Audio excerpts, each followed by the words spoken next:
Halo semuanya, selamat datang kembali di podcast Gen Z Zone bareng aku Puspa. Dan aku Siva. Di episode kali ini kita bakal bahas topik yang super relevan sama kehidupan kita di sekolah, yaitu jejak digital dan AI. Apa aja yang tersisa setelah kita online? Yap, sekarang rasanya semua serba digital. Tugas dikumpul lewat platform online, chat grup kelas, bahkan ada guru yang kalau ulangan harian itu berbasis online. Tapi kalian sadar nggak sih kalau setiap aktivitas online kita itu ninggalin jejak digital?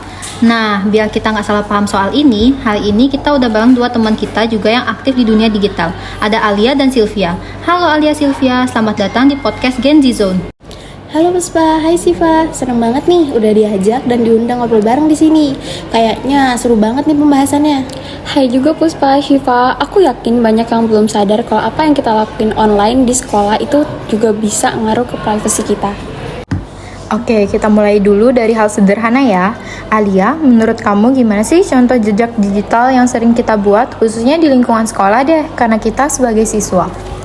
Contohnya banyak banget nih Puspa. Misalnya, waktu kita kirim tugas lewat Google Classroom, komentar di grup WhatsApp kelas, atau unggah foto kegiatan sekolah di Instagram kayak kegiatan harapan competition yang beberapa minggu lalu, semua itu bakal nyimpen data loh, dari nama akun, lokasi, sampai waktu posting.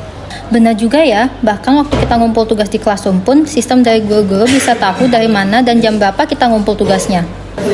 Betul, dan itu bukan hal yang salah, tapi harus kita sadari karena data itu disimpan dan bisa dipelajari sistem, termasuk AI yang dipakai oleh sekolah atau platform belajar. Nah, ngomongin AI, sebenarnya gimana sih sistem AI itu pakai data kita? AI bisa bantu kita banget, contohnya kayak menilai hasil kuis otomatis buat guru-guru kita, atau merekomendasiin cara untuk belajar efektif untuk para pelajar. Semua itu bisa terjadi karena AI nganalisis data yang kita hasilkan waktu online. Jadi dunia digital itu ibarat cermin besar, setiap tindakan online kita meninggalkan refleksi yang sulit dihapus. Yaps, bener banget. Tapi di sisi lain, kalau datanya nggak dijaga bener-bener, bisa aja resiko kebocoran data pribadi kita.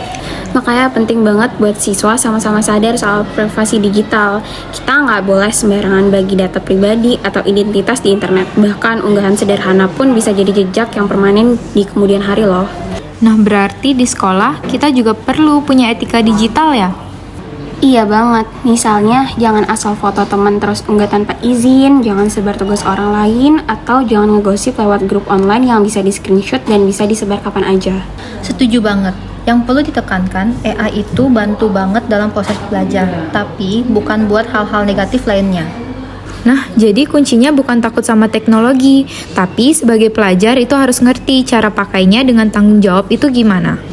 Tadi kita udah bahas banyak tentang jejak digital di sekolah. Sekarang aku pengen tahu nih, menurut kalian, apa sih sisi positif dan negatif penggunaan AI dan aktivitas digital di sekolah? Kalau sisi dari positifnya, AI bisa bantu kita buat ngetahuin cara belajar yang efektif. Jadi, teknologi bikin proses belajar jadi lebih efisien dan personal gitu. Ya, aku setuju. Apalagi waktu kita sempat belajar daring.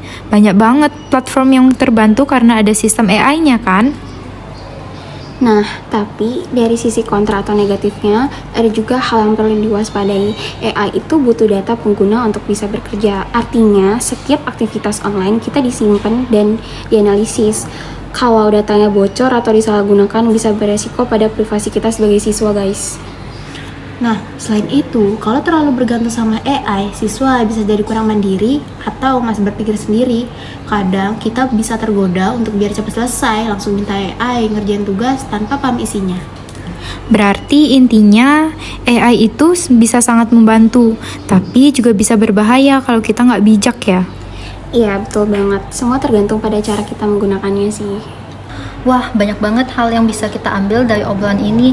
Intinya, jejak digital kita di kehidupan nyata di sekolah itu nyata dan bisa berpengaruh baik dari segi untuk nilai, reputasi, atau bahkan masa depan.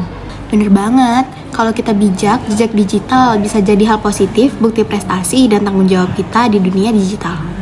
Dan jangan lupa jaga privacy, hormatin teman, juga gunakan AI untuk hal yang membangun, bukan malah sebaliknya.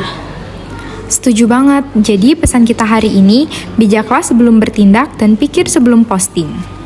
Oke, terima kasih buat Alia dan Sylvia yang udah sharing ilmunya hari ini. Dan terima kasih juga buat semua pendengar Gen Z Zone. Sampai jumpa di episode berikutnya.